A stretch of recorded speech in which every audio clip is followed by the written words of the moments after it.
Hello and namaste friends. Welcome back to my new video.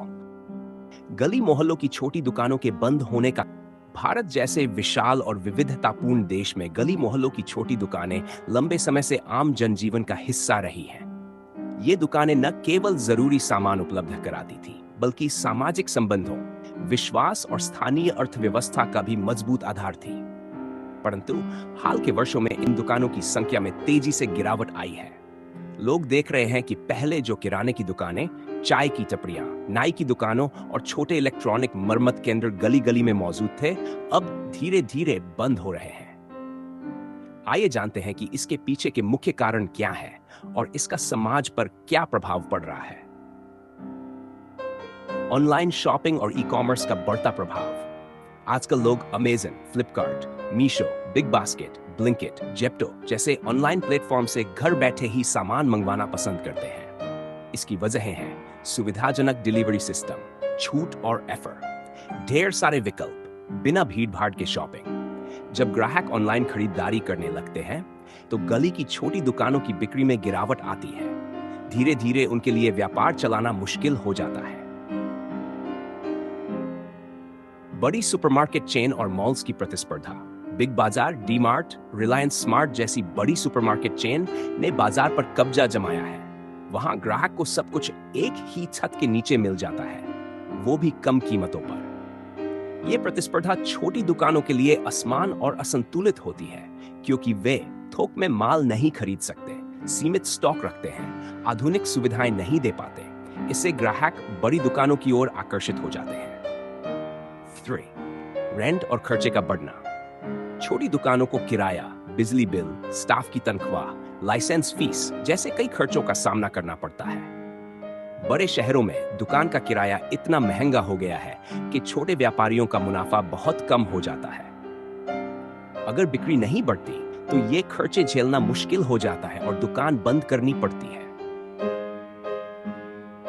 नई पीढ़ी की रुचि में बदलाव। जो लोग पहले पीढ़ियों से दुकान चला रहे थे, उनके बच्चे अब इस काम को आगे नहीं बढ़ाना चाहते। नई पीढ़ी पढ़ लिखकर नौकरियों या बड़े व्यापार की ओर जाना चाहती है। इसके कारण कई दुकानें उत्तराधिकारी के अभाव में स्वतः ही बंद हो जाती हैं। डिजिटल भुगतान और टेक्नोलॉजी की कमी। आजकल ग्राहक पेटीएम, गूगल पे, फोन पे जैसे डिजिटल भुगतान पसंद करते हैं। कई छोटी दुकानें अभी भी नकद लेन देन पर निर्भर हैं। तकनीक की कमी, डिजिटल शिक्षा का अभाव और ऑनलाइन मौजूदगी की कमी के कारण वे बदलते ट्रेंड्स के साथ नहीं चल पाते। ग्राहकों की बदलती उम्मीदें और जीवन शैली। ग्राहक अब एयर कंडीशन माहौल, डिस्काउंट, होम डिलीवरी और ब्रांडेड प्रोडक्ट की ओर झुक रहे हैं, जबकि छोटी दुकानों में ये सुविधाएं नहीं मिलती। लोगों की जीवन शैली शहरीकरण और आधुनिकता के कारण बदल रही है, जिससे पारंपरिक दुकानें अप्रासंगिक लगने लगती हैं। 7. कोरोना महामारी का प्रभाव। कोविड-19 के दौरान लगाए गए लॉकडाउन ने छोटे व्यापारियों की कमर तोड़ दी। जहां ई कॉमर्स कंपनियों ने घर घर सामान पहुंचाया, वहीं छोटी दुकानें महीनों तक बंद रहीं। कई दुकानदारों ने उस समय लोन लिया जो वे अब चुका नहीं पा रहे हैं। इससे भी दुकानें बंद होने लगी। प्रशासनिक और कानूनी परेशानियां। कई बार स्थानीय प्रशासन की सख्ती, लाइसेंस, टैक्स, जीएसटी पंजीकरण और नियमों की पेचीदगियां भी छोटी दुकानों के लिए मुश्किलें खड़ी करती हैं। जिनके पास संसाधन और जानकारी नहीं है, वे नियमों को निभा नहीं पाते और व्यापार बंद करने को मजबूर हो जाते हैं। समाज पर प्रभाव। छोटी दुकानों के बंद होने से सिर्फ व्यापार ही नहीं, समाज पर भी कई असर होते हैं। स्थानीय बेरोजगारी बढ़ती है, पारंपरिक बाजार संस्कृति समाप्त होती है, बुजुर्ग और तकनीक से दूर लोग असुविधा में पड़ते हैं, बड़े कॉरपोरेट्स का एकाधिकार बढ़ता है, स्थानीय सामाजिक जुड़ाव खत्म होता है। समाधान के उपाय। 1.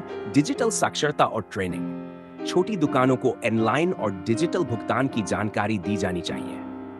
सरकारी सहयोग, सस्ती लोन योजनाएं, टैक्स छूट, वेंडर लाइसेंस में सरलता लाना। स्थानीय ग्राहकों का समर्थन। लोगों को लोकल पर वोकल के तहत अपने मोहल्ले की दुकानों से खरीदारी को प्रोत्साहित करना चाहिए। तकनीकी अपग्रेडेशन। छोटे दुकानदारों को मोबाइल ऐप्स, होम डिलीवरी और ग्राहक सेवा में निवेश करना चाहिए। निष्कर्ष। गली मोहल्लों की छोटी दुकानें केवल व्यापार का साधन नहीं, बल्कि हमारी सामाजिक और सांस्कृतिक पहचान है। इन्हें बंद होने से रोकने के लिए सरकार, समाज और खुद दुकानदारों को मिलकर काम करना होगा। हमें यह समझना होगा कि आधुनिकता जरूरी है, लेकिन परंपरा को बचाना उससे भी अधिक आवश्यक है। अगर आपको यह जानकारी उपयोगी लगी हो, तो इस वीडियो को लाइक और शेयर जरूर करें ताकि और लोग भी इसके बारे में जान सकें। अपने विचार और अनुभव कमेंट में जरूर बताएं। हमारे चैनल को सब्सक्राइब करना न भूलें और बेल आइकन दबाएं